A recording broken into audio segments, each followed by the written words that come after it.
Rolling. Video rats. Kadima. I've come into my garden, my sister, my bride. Quoting from the Frierdiker Rebbe, who said this mime originally in Tafshin Yud as the last mime of his Nasias, and our Rebbe picking that up with the beginning of his Nasias in Tafshin Yud Aleph. Now this is the year Tafshin Chaf. Well, we're in Tafshin Pei Daled, and so every 20 years the Rebbe would go in a cycle to explain each ois of the Frierdiker Rebbe's mime, which is 20 ois. So now we have Tafshin Chaf Daled, which is 14 years after Tafshin Yud. So the Rebbe continues. Where is the Gani? So don't read the Gani, rather Lignoni, rather the bridal chamber, which was the place of the Icher Shechina B'Tachton, where Hashem's presence was felt in this world below. Because Hashem's whole purpose of creating this world, of creating us, is to have a dir b'tachton, is to have a dwelling place in this world. How do we do this? And first off, what happens in the Gan Eden, which is the Gan Eden that we're talking about here. You had the first Chet of the eight Hadas, the primordial sin, which took the Shekhinah and sent it back up to the Rakia. Then the consequence of sins of Chin and Evil brought up from a Rakia Aleph to base, and etc., until it was in the highest heavens, and Hashem's presence was Rahman not found here.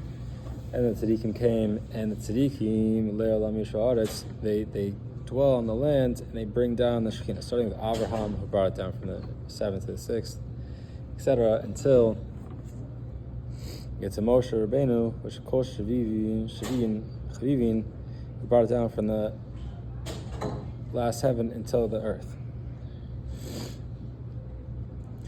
How did the tzaddikim affect this? Through the avodah of his chafia, of his chafcha. Through them pushing away the sicha achra, it brings a revelation, a greater glory in Hashem's dwelling. Okay, let's do this maybe tomorrow. Fine. Okay. 3 minutes right there. Fine, 3 minutes on one eye. Fine. No, I'm not gonna be able to focus right now. Do it. Power through. Okay, fine. Don't let the clippers stop you. Okay. How did the tzaddikim bring down the Shekinah below through the avodah of his chafia and his chafcha, which can also be seen in the avodah of the mikdash, in the base of mikdash. In the temple, you had the ending of karbanos, of sacrifices of the animals and the ketoris, and they had and what does this represent? This represents by the name itself, of coming close to godliness, bringing something physical and bringing it into godliness by the heavenly fire, etc. There was many revelations and miracles that were constantly taking place and giving brachas to the whole world through the temple. And the temple itself is made of aseh shitim. The karshim were made of aseh shitim. The boards, the beams of the temple were made out of aseh shitim. And what is this word aseh shitim? We call it chasha wood, but in Hebrew it means the shtus. Shita is lashon shtus, to turn away from the path, to turn away from the proper path. In order to make a fix in that, you have to not only go on the path, but you have to go above, so to speak. You have to go to a higher level than you were before, which we see there's always a yerida, there's always a rising after the fall. And so we have to act in such a way that's higher than what was before. And how do we do this, and how are we given the power to do this? Because we're called the Sivos Hashem, we're called the army of Hashem. And the king, Hashem, has a mission. And that is to win the war of holiness and to bring us to Yerushalayim and to build the third Beis Mikdash, Tegel Mamish. And how does he do this? With the treasure And what is a treasure? A treasure is something that's hidden from our revelation. And the king is not only has this treasure, but now he's revealing this treasure.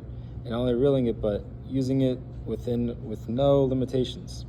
Mababa, he's splurging all of his treasure, and even the king himself is sacrificing his own life in order to win the war.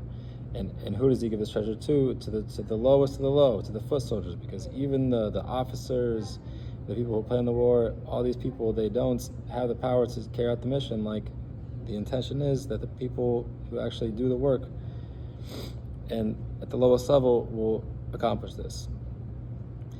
And this treasure, something that's hidden, means that it's really higher than our revelations. And it brings in the mind, the highest revelation we have is the Or Ein Sof, Lamala Mala, Ein Sof, Lamata Mata, Ad Ein Tachlis. That the Or Ein Sof goes to the highest of the heavens, and also goes down to the lowest of low, which we're going to explain. No change, no difference. Where it is above and as it is below is the same thing. But this same thing is only at the level of Or, only at the level of revelation. At the end of the Bible, we're going to say that something that's not revealed, that can't be revealed, is the highest revelation, which even that he's giving to us. So first we're going to explain, because the way we work is we go from Lamata to Lamata. Our avoda is below to above, because we're here below. That's how the Rebbe is going to explain. So, what's the low? So low, you could say, evil is doing the wrong thing, or klipa, which covers over the light, is low. Like, for example, non-kosher food, or anything non-kosher food, for example, is something that's forbidden. There's a klipa. But the lowest of the low is someone who goes against Hashem's will, because we have the ultimate choice to do Hashem's will. But nevertheless, if somebody goes against Hashem's will, Hashem is still there with him to bring them up. And this Bible explains, how is the Or found? How can you say that Hashem's revelation is found just the way it is in somebody who's going against his will, or in a piece of Chas v'Shalom non-kosher food, as it is in the highest heavens, where Hashem's glory is, so to speak, fully revealed? Because the verse says, that you give life to them all.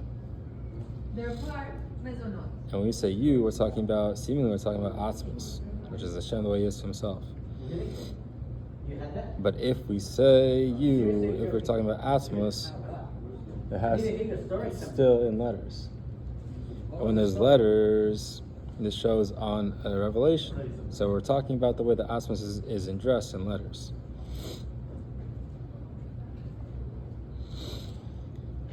And the Rebbe goes on to explain this for the next 7 prachims. This is the main point of this Mara specifically, is how his lights can be revealed, and how the Ein Sof, so to speak, the infinite presence of Hashem is here with us. You have that you enliven all the worlds, but not only is it to enlivening something is already created, but also he's havos. So first we're going to explain the difference between he's havos and chayos. So there's also a word called chumrah, which is the substance, and seer, the form of something. That when something is originally created and brought into existence, we know this is yesh ma'ayim. We know there's nothing that comes before it, and that's why it's bringing into existence, isifying, so to speak. And then once it comes to existence, there has to be something that enlivens it. And the way Hashem works is that he brings things into existence first, and then he gives a chayas. But the way it works by us is that we see something, and we see how it's created, and we see that the grass, for example, grows from the sunlight and the water and all these things. But if we contemplate on how it came to be into being to begin with, if we contemplate the work of creation, we see that it has to come from nothing, because who brought it all into being to begin with? So when through meditating this, we get to the realization that it all comes from ayin, from quote unquote nothing. And this is done only because Hashem's light is infinite and can do anything, which we're going to explain. So you might think that maybe we're talking about Hashem's things only matters of Kedusha, only in holy things and unholy things.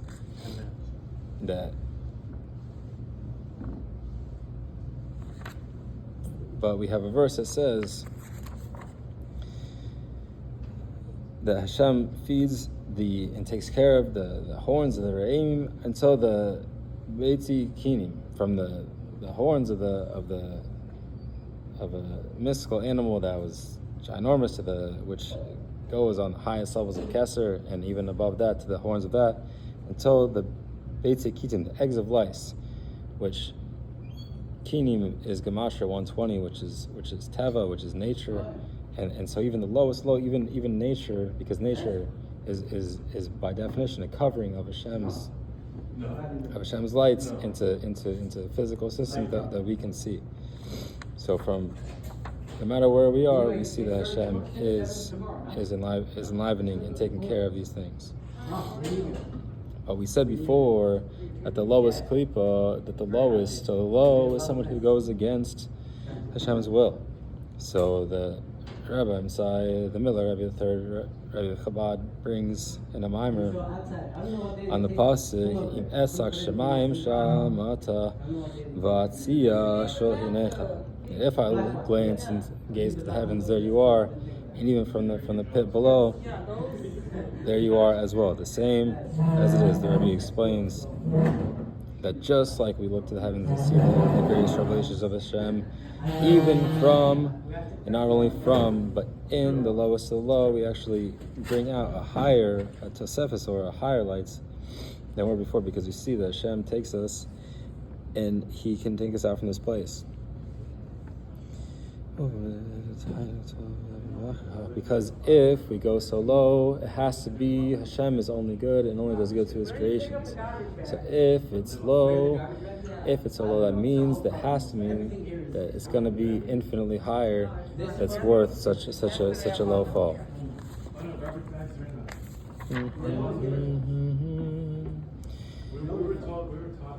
And even the fact that it's here, the way it spreads out, the way Hashem's light is, it's never affected, it never changes. But you could ask, how could such a thing be? How could it be that Hashem's light, how could something be here and not be affected by any means at all? Because we can't say that anything, I have not changed. So we have the four worlds of Atzilus, Bria, Yesira, the emanation of Hashem, the creations of Hashem, the formation and the actual actions that is ultimately all from Hashem. But how does this make sense? How can there be such a creation? How could Hashem be here and not be affected, but have all these different things that are affected? So Rebbe goes on to explain this only takes place in the creation itself,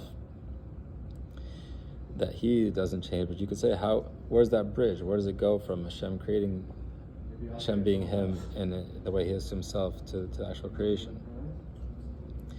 And the answer is, skipping all of the Kabbalah and Chassidus behind it for now, that Hashem can do anything, and that the way Hashem emanates can be found here just the way it is up there. Because Hashem, we can't, just like He can create a limit, we can't put a limit on Hashem, and therefore He can affect this. And how do we see this even more so? We see this in the Maaseh Avos, Maaseh Tzadikim. We see this in the stories of Yosef HaTzadik, for example, who was the ruler, the viceroy of Egypt. Nobody moved their foot without him directing.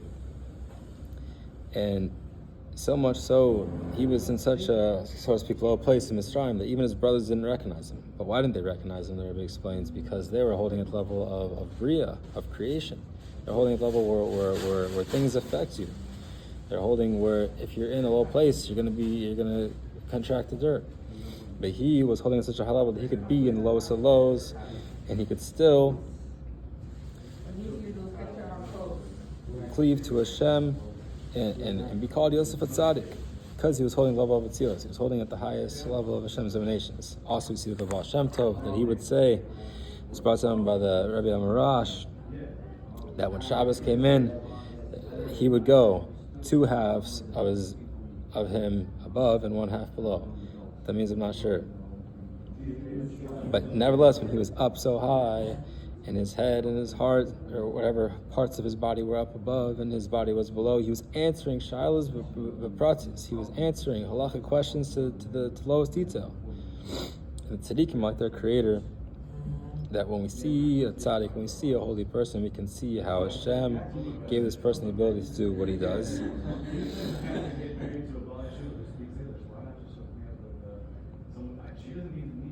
And how much more so when it comes to Hashem himself.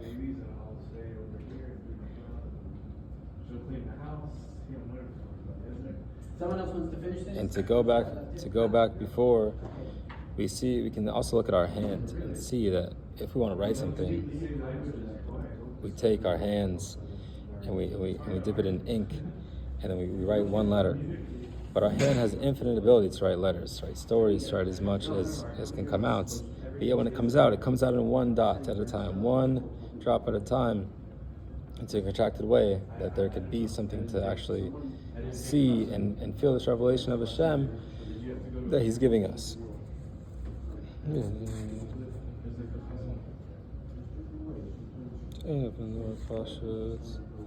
Okay, fine.